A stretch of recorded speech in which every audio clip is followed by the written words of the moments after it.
No doubt about it, this is the word of a noble messenger. إِنَّهُ لَقَوْلُ رَسُولٍ كَرِيمٍ. This is a very powerful word, qawl. قَالَ يَقُولُ قَوْلًا.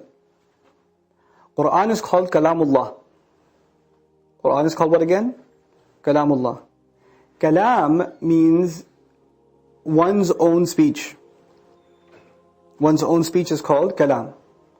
Qawl is what you say, but it may not be yours. It may not be yours. So for example, I'm saying the ayah. فَهَذَا قَوْلِي الْآنَ. The ayah becomes my qawl, but it's definitely not my what? Kalam. It's kalam of Allah.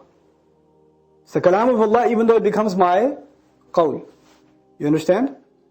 Now, it's so beautiful that Allah says this is the word, the qawl of a noble messenger.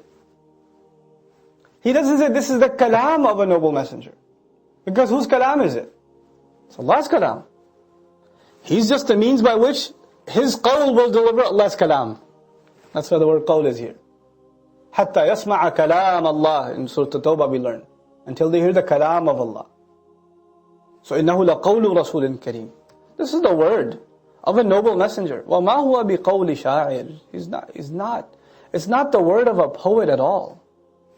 This is not the word of a poet. None of this is poetry. You know why this word poetry is being used? Listen to this ayah in recitation. Listen to this ayah with a serious reciter. And you're going to go for a ride. It's got a rhythm, it's got a tone. It's got, I don't want to use the word music, but it has that in it. It has a divine music to it. So much so that when the Rasul sallallahu alayhi wasallam was reciting, who's going to be a qari like Rasulullah sallallahu alayhi wasallam, right? He was reciting these ayat.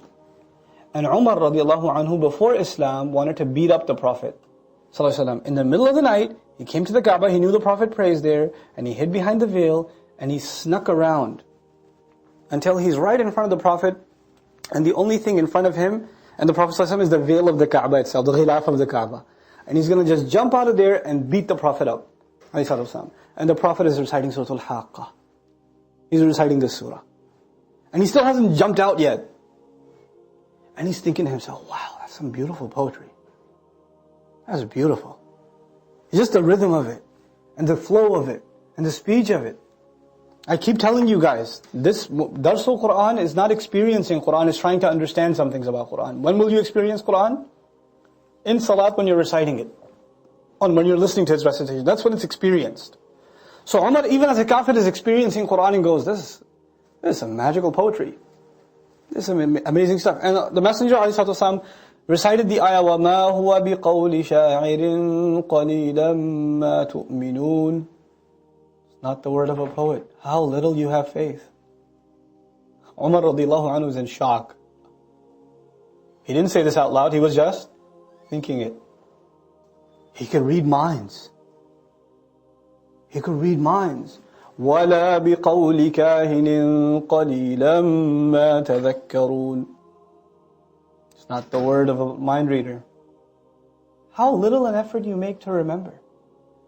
Try to think a little harder. Really? That's all the remembrance you can do? You can't realize what this is? And he's like, it's not mind reading. What is it? تَنزِيلٌ مِّن رَبِّ الْعَالَمِينَ. A revelation from the master of all people. He ran away. Umar radiallahu anhu, he couldn't take it. He came to beat up the Prophet ﷺ, he couldn't take it. This is actually the last time. How Allah speaks about this cannot be made up. وَلَوْ تَقَوَّلَ عَلَيْنَا بَعْضُ قَوِّلٌ. Taqawwala means to make up speech, to adapt to adapt speech to your audience, to put an effort in speech, because tafa'ala is to have effort, to put an effort into your speech, to work hard to come up with better speech, to practice the speech. Had he rehearsed some of these words?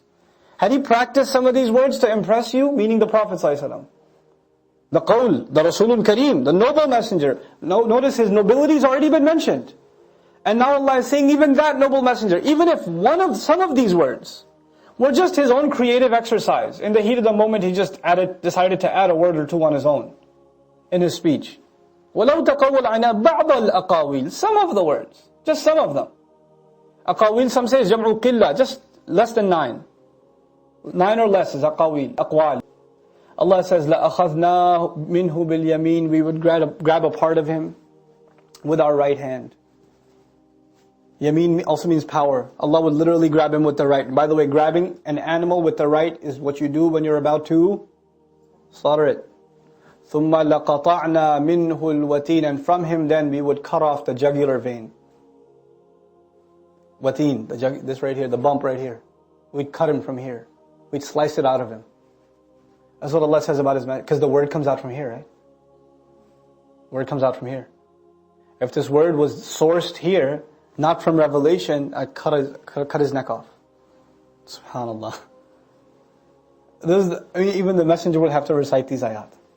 Sallallahu alayhi wa sallam. لَقَطَعْنَا مِنْهُ الْوَتِينَ فَمَا مِنْكُمْ مِنْ أَحَدٍ عَنْهُ حَاجِزِينَ, and there will be not any one of you that can come on his behalf to serve as a barrier. Hajiz, a barrier. Al-hawl bayna shay'ain. Nobody will be able to come and stop me from doing this to him.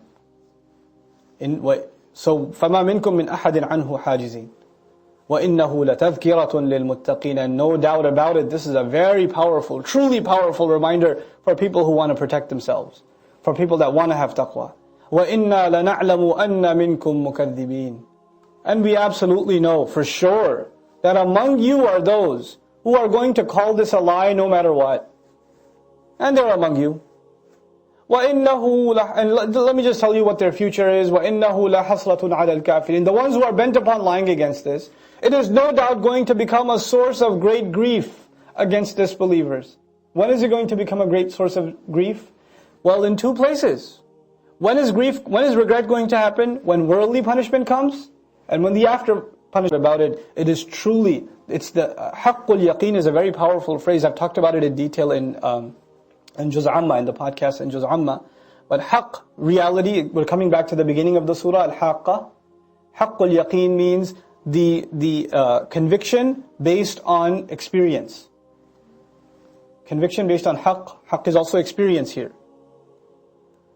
وَفَسَبِّحْ بِاسْمِ رَبِّكَ الْعَظِيمِ, then declare the perfection of your great master by using his name. Use the name of your great master to declare his perfection, to declare how great he is. So before, when the person was being thrown in the hellfire, Allah says, إِنَّهُ كَانَ لَا يُؤْمِنُ بِاللَّهِ الْعَظِيمِ, he didn't believe in the great Allah. Now Allah says, you don't want to be there, so declare the greatness of Allah by His great name. Also means by your great master's name. So the word Azim could describe Ism, the word Azim could describe Rabb. And in that sense it describes both. The great name of your great master, you call on that name to declare His perfection. Now, I want to conclude inshallah with reminding you why the word tasbih, what the benefit of tasbih at the end is. Because the conversation at the end was about believing in the messenger and believing in the Qur'an. Not about declaring Allah's perfection, these are separate subjects. But Allah is saying that any accusation against this messenger is actually an attack against the perfection of Allah. A proof of the perfection of Allah is His Qur'an. That's His Qur'an and the sending of this messenger, the perfect deen. So any attack against him is violating tasbih of Allah.